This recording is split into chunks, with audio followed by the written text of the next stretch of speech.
مسواک کی نیت، یعنی ہم مسواک کریں تو اس وقت نیت بھی کریں تاکہ ہمیں ثواب اور زیادہ ملے۔ شرح منہاج اور شرح السنہ میں ہے کہ مسواک کرتے وقت نیت کرنی چاہیے۔ احیاء العلوم کے ترجمے میں ہے کہ مسواک کرتے وقت یہ نیت ہونی چاہیے کہ میں اپنے منہ کو قرآن پڑھنے کے لیے یا نماز میں خدا کا ذکر کرنے کے لیے پاک کرتا ہوں۔ یعنی یہ مسواک ہمارے منہ کی صفائی ہے، ہمارے منہ کو پاک کرتی ہے۔ تو اگر ہم ایسی نیت بھی کر لیں کہ میں اس لیے مسواک کر رہا ہوں تاکہ میرا منہ پاک ہو جائے، تاکہ یہ منہ اللہ کا نام لینے، اللہ کا ذکر کرنے لائق ہو جائے یا قرآن پڑھنے لائق ہو جائے، تو اس پر ثواب کی اور زیادہ امید ہے۔ مسواک کرنے کی کیفیت، یعنی کہ ہمیں کیسے مسواک کرنا چاہیے، پہلے کدھر پھر کدھر کرنا چاہیے، اس سلسلے میں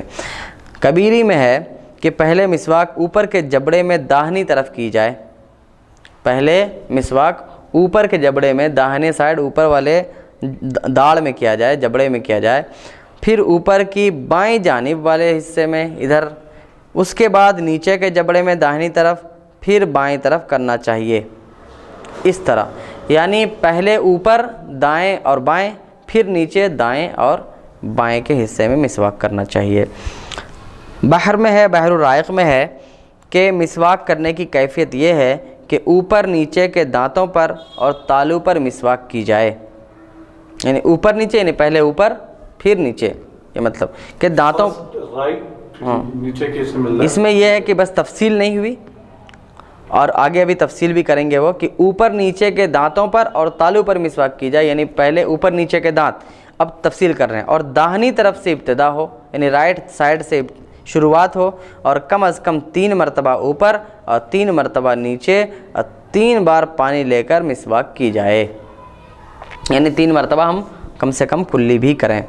شرح السنہ میں ہے کہ مسواک کے استعمال کا طریقہ یہ ہے کہ پہلے اوپر نیچے کی داہنی جانب مسواک کرے، پھر اوپر نیچے کی بائیں جانب۔ اس میں یہ ہوا کہ پہلے اوپر اور پھر نیچے داہنے سائڈ ایک ساتھ کر لیں، پھر اس کے بعد بائیں سائڈ اوپر کریں، پھر نیچے کریں، یہ اس طرح ہوا۔ پہلے اوپر نیچے کی داہنی جانب مسواک کرے، پھر اوپر نیچے کی بائیں جانب، پھر ان دانتوں پہ مسواک کرے جو داہنے اور بائیں جانب کے درمیان ہیں، یعنی سامنے کے دانت۔ اور مسواک کرنے میں طاق عدد کی رعایت کرنی چاہیے اور قوت کے ساتھ استعمال کرے، طاقت کے ساتھ استعمال کرے۔ طاق عدد کا مطلب یہ ہے کہ مسواک جب ہم اپنے دانتوں میں پھیریں تو 3 بار یا 5 بار یا 7 بار یا 9 بار اس طرح کریں، تاکہ رسول اللہ صلی اللہ علیہ وسلم خود اللہ تبارک و تعالیٰ کو بھی طاق عدد پسند ہے، وہ اس کی رعایت کریں، اس ادب کی بھی رعایت کریں، تو اور زیادہ مسواک کے فوائد آپ کو میسر ہوں گے، فائدے حاصل ہوں گے۔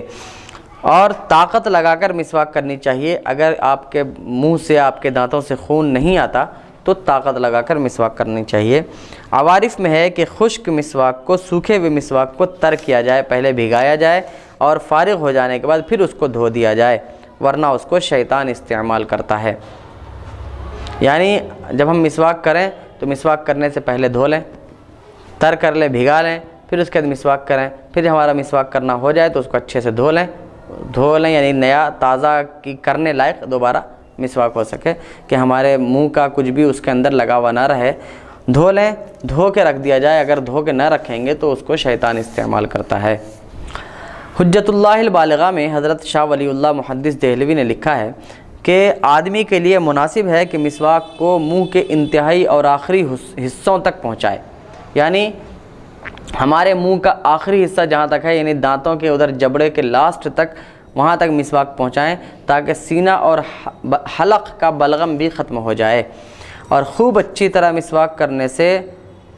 جو منہ کی ایک بیماری ہے قلاح، وہ بھی دور ہو جاتی ہے، سبحان اللہ، اور آواز صاف اور منہ کی بو عمدہ ہو جاتی ہے۔ یہ بدبو جا کے خوشبو آ جاتی ہے، جی بدبو ختم ہوتی ہے اور خوشبو آتی ہے۔ اعتدال کے ساتھ مسواک کا استعمال کرنا مناسب ہے۔ اعتدال کے ساتھ کا مطلب یہ ہے کہ مسواک ایسا بھی نہیں کہ ہر گھڑی ہم مسواک کرتے رہیں، مناسب انداز میں مناسب وقتوں میں مسواک کریں، تو اعتدال کے ساتھ نہ بہت زیادہ کمی ہو نہ بہت زیادہ زیادتی ہو، بلکہ درمیان میں ہو، کہ کم سے کم 5 وقتوں میں کریں یا 6-7 وقت کر لیں، لیکن زیادہ نہ کریں۔ تو بول رہے ہیں کہ اعتدال کے ساتھ مسواک کا استعمال کرنا مناسب ہے، کیونکہ بسا اوقات مسواک کی زیادتی سے دانتوں کی چمک ختم ہو جاتی ہے اور دانتوں میں ان گندے بخارات کو قبول کرنے کی صلاحیت پیدا ہو جاتی ہے جو معدہ سے اوپر کی جانب چڑھتے ہیں۔ یعنی معدہ سے جو بھاپ اور جیسے ہم ڈکار لیتے ہیں تو اس سے جو ہوا نکلتی ہے تو وہ ہمارے دانتوں میں لگ جاتے ہیں، اور جس کی وجہ سے ہمارے دانتوں سے بدبو آنے لگتی ہے، اور پھر ایسا بھی ہوتا ہے کہ ہمارے دانتوں کی جو چمک ہے وہ ختم ہونے لگتی ہے۔ اور اعتدال کے ساتھ مسواک کرنے سے دانت صاف اور روشن ہو جاتے ہیں، قوت اور زبان کی تیزی بڑھ جاتی ہے، یعنی قوت خود انسان کی قوت اور زبان کی تیزی بھی بڑھ جاتی ہے، دانتوں کا پیلا پن ختم ہو جاتا ہے اور منہ کی بو عمدہ ہو جاتی ہے، نیز دماغ کا تنقیہ ہے، یعنی دماغ پورا صاف اور روشن ہو جاتا ہے، اور کھانے کا اشتہا بھی پیدا ہو جاتا ہے، یعنی کھانے کی خواہش بھی پیدا ہو جاتی ہے۔ بعض ڈاکٹروں اطباء نے لکھا ہے کہ بعض طبیبوں نے لکھا ہے کہ مسواک کرنے میں بہت مبالغہ کرنا اور بہت دیر تک دانتوں کو رگڑتے رہنا ہرگز مناسب نہیں، اس سے دانتوں کا مینائے دانہ زائل ہو جاتا ہے، جس کو انیمل بولتے ہیں، دانتوں کا انیمل، یعنی جو دانتوں کی جو پرت ہوتی ہے تو جس کی وجہ سے سینسٹیویٹی ہوتی ہے انیمل، تو دانتوں کا انیمل یہ ضائع ہو جاتا ہے، ختم ہو جاتا ہے، جس سے دانتوں کی صفائی، قوت اور چمک دمک قائم رہتی ہے، وہی چیز ختم ہو جاتی ہے اور وہ بہت جلد کمزور ہو جاتے ہیں تو دانت ہلنے لگتے ہیں اور گر جاتے ہیں، لہذا بہت زیادہ بھی مسواک کا استعمال نہیں کرنا چاہیے۔ بعض وقت مسواک کی زیادتی سے یا اس کے استعمال میں بے احتیاطی کرنے سے مسوڑے چھل جاتے ہیں، ان سے خون بہنے لگتا ہے، زخم ہو جاتے ہیں اور بتدریج پیریا تک نوبت پہنچ جاتی ہے۔ اس میں اختلاف ہے کہ مسواک عرضاً کی جائے یا طولاً۔ ایک جماعت کی رائے ہے کہ عرضاً یعنی چوڑائی میں کی جائے مسواک، اور ایک جماعت کہتی ہے کہ لمبائی میں مسواک کی جائے۔ اگر لمبائی میں مسواک کریں گے تو اس صورت میں مسوڑوں کے زخمی ہونے کا خوف زیادہ ہے، کیونکہ لمبائی میں کریں گے تو جب اوپر نیچے مسواک جائے گی تو جو مسوڑوں سے جو مسواک ٹکرائے گی تو اس سے ہو سکتا ہے کہ خون نکلنے لگے۔ بعض فقہا کہتے ہیں کہ لمبائی میں بھی کر سکتے ہیں اور چوڑائی میں بھی کر سکتے ہیں، دونوں طرح سے کر سکتے ہیں۔ صاحب حلیہ کہتے ہیں، کتاب کا نام ہے حلیہ، تو حلیہ کے مصنف کہتے ہیں چوڑائی میں دانتوں میں کی جائے اور لمبائی میں زبان میں کی جائے، یعنی چوڑائی میں ہم دانتوں میں مسواک کریں اور لمبائی میں زبان کے اوپر مسواک کریں، تو حضور اقدس صلی اللہ علیہ وسلم سے دونوں طرح ثابت ہے، اس لیے لمبائی میں بھی کر سکتے ہیں، چوڑائی میں بھی کر سکتے ہیں، جس طرح بھی کریں دونوں طرح سے کر سکتے ہیں، لیکن مسواک کریں یہ زیادہ ضروری ہے۔ اس میں بھی اختلاف ہے کہ سنت محض مسواک کرنے سے ادا ہو جاتی ہے یا منہ کی بدبو کا زائل کرنا ضروری ہے، یعنی اگر کسی کے منہ سے بدبو آتی ہو تو کیا اگر صرف وہ مسواک کر لے تو وہ جو نماز سے پہلے مسواک کرنا سنت تھا وہ سنت ادا ہو جائے گی، یا منہ کی بدبو جب تک دور نہیں ہوگی تب تک سنت ادا نہیں ہوگی؟